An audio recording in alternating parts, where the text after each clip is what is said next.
Magandang araw mga kababayan. Narito na ang pinakabagong ulat sa lagay ng panahon ngayong araw, June 21, 2026, Sunday. Tuluyan ang nakapasok sa Philippine Area of Responsibility si Bagyong Francisco at ito ay unti-unting lumalapit sa kalupaan. Merong kaunting pagbabago sa kilos nito. Alamin natin ang magiging epekto nito sa bansa sa mga susunod na araw. Para naman lagi kang updated sa lagay ng panahon, i-click mo lang ang subscribe button. Sa pinakahuling datos, ngayong umaga ang sentro ng bagyo ay tinatayang nasa layong 1,315 kilometers sa silangan ng southeastern Luzon. Ang maximum sustained winds nito ay nasa 100 kilometers per hour malapit sa sentro, may bugso na hanggang 125 kilometers per hour at ang central pressure ay nasa 985 hectopascals. Kumikilos ito west-northwestward sa bilis na 25 kilometers per hour at ang lawak ng hangin nito ay umaabot hanggang 420 kilometers mula sa sentro. Kaya malinaw na isa na itong mas organisado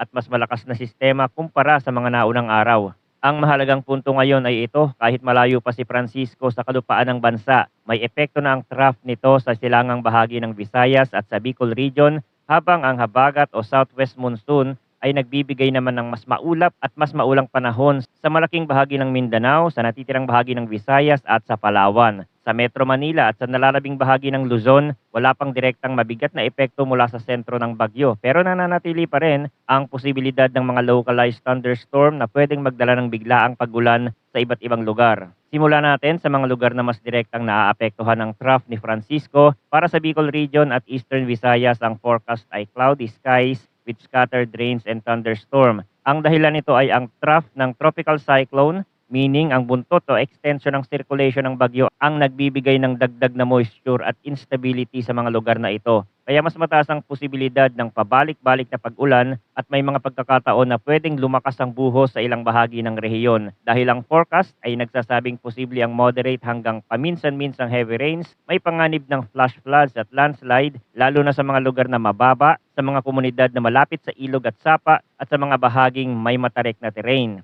Sa Bicol Region, ang ganitong setup ay pwedeng magpakita ng maulap na umaga hanggang hapon na may mga yugto ng pag-ulan na hindi palaging tuloy-tuloy pero pwedeng bumalik-balik sa loob ng maghapon. May mga pagkakataon na ang mga ulap mula sa dagat ay tumatawid papasok sa kalupaan, kaya sa ilang probinsya ay mas makapalang ulap at may mga thunderstorm activity. Sa Eastern Visayas, dahil mas bukas ang rehiyong ito sa silangang karagatan, mas natural na mas ramdam ang epekto ng trough. Pwedeng magkaroon ng mga thunderstorm bands na dadaan sa ilang lalawigan at magbibigay ng mga buhos na pwedeng mas tumindi sa maikling panahon. Kaya kahit wala pa ang direktang sentro ng bagyo sa malapit na kalupaan, sapat na ang trough para maging aktibo ang pag-ulan sa silangang bahagi ng bansa. Para naman sa Mindanao, sa natitirang bahagi ng Visayas at sa Palawan, ang forecast ay cloudy skies with scattered rains and thunderstorm dahil sa southwest monsoon. Ibig sabihin, ang habagat ngayon ang mas nangingibabaw sa mga bahaging ito. Kapag ang southwest monsoon ang pangunahing sanhi ng ulan, mas malawak ang sakop ng cloudiness at mas may posibilidad ng pabalik-balik na mga buhos sa loob ng araw. Hindi ito laging iisang malakas na bagsakan lamang, kundi maaaring sunod-sunod na yugto ng ulan. May bahagyang paghina at pagkatapos ay muling paglakas. Sa Mindanao, lalo na sa mga bahagi na may mga mabababang komunidad at mga lugar na malapit sa mga ilog, ang ganitong klaseng pag-ulan ay pwedeng magdulot ng localized flooding kapag tumapat ang mas malalakas na thunderstorm cells. Sa natitirang bahagi ng Visayas, bagamat hindi direkta sa trough zone gaya ng Eastern Visayas, may sapat na moisture ang habagat para makapagbigay pa rin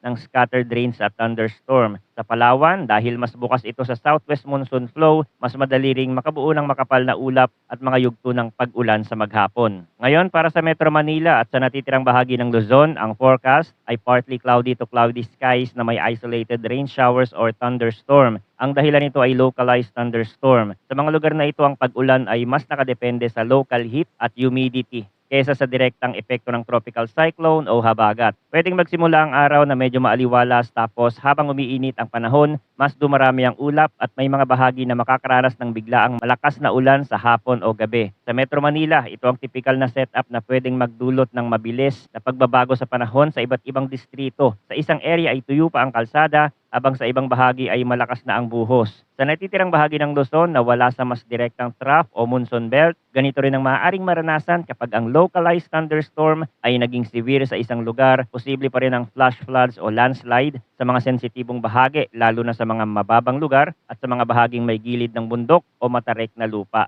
Dumako naman tayo sa hangin at kondisyon ng dagat. Para sa eastern sections ng southern Luzon at Visayas, inaasahan ng light to moderate na hangin na mula northeast to northwest. Ang coastal waters ay slight to moderate na may taas ng alon mula 0.6 hanggang 2.1 meters. Sa mga baybaying nakaharap sa silangan at timog silangan ng Luzon at Visayas, maaaring maramdaman ng mas aktibong kondisyon ng karagatan kumpara sa mga lugar na mas sheltered, lalo na dahil naroon ng impluensya ng tropical cyclone sa mas malawak na dagat. Hindi pa ito ang pinakamapanganib na kondisyon, pero pwede itong magbago lalo na kung sasabay ang thunderstorm activity sa karagatan. Para naman sa Mindanao, sa natitirang bahagi ng Visayas at sa Palawan, light to moderate ang hangin na mula southwest at ang coastal waters ay slight to moderate rin mula 0.6 hanggang 2.1 meters. Ito ay tugma sa kasalukuyang pag-iral ng southwest monsoon sa mga lugar na ito.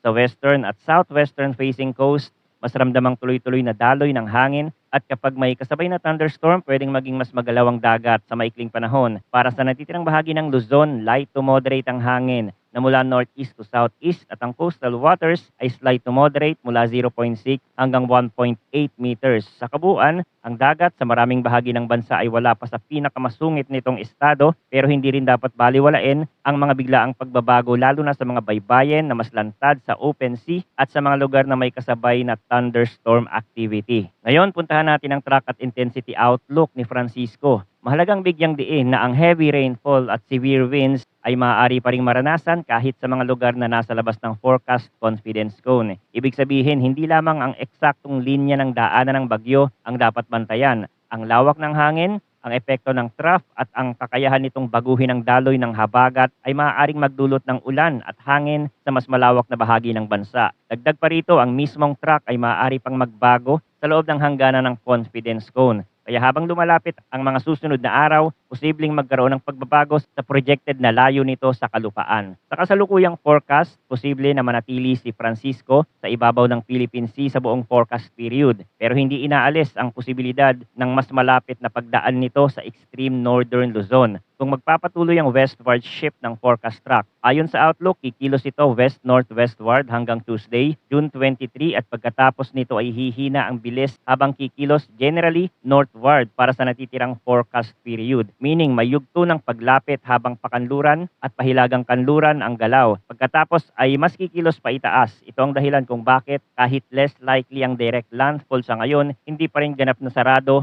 ang posibilidad ng mas malapit na approach sa extreme northern Luzon. Pagdating sa lakas, inaasahang magpapatuloy ang intensification ni Francisco at maaari itong umabot sa typhoon category ngayong araw. Habang nasa ibabaw ito ng Philippine Sea, lalo pa itong lalakas hanggang maabot ang peak intensity nito. Posibleng pagsapit ng Monday o Tuesday, pagkatapos noon, inaasahan ang weakening trend. Sa ngayon, nasa yugto pa ito ng paglakas at ang mainit na tubig sa Philippine Sea ang isa sa mga dahilan kung bakit may sapat itong support para mas mag-organize at mas tumindi ang winds nito. Kaya sa mga susunod na araw, ang mas mahalagang bantayan ay kung gaano kalapit ito sa hilagang bahagi ng bansa habang patuloy ang pag-intensify. Manatiling nakatutok sa mga susunod na updates tungkol sa bagyo. Maraming salamat sa inyong panonood at mag-ingat po tayong lahat.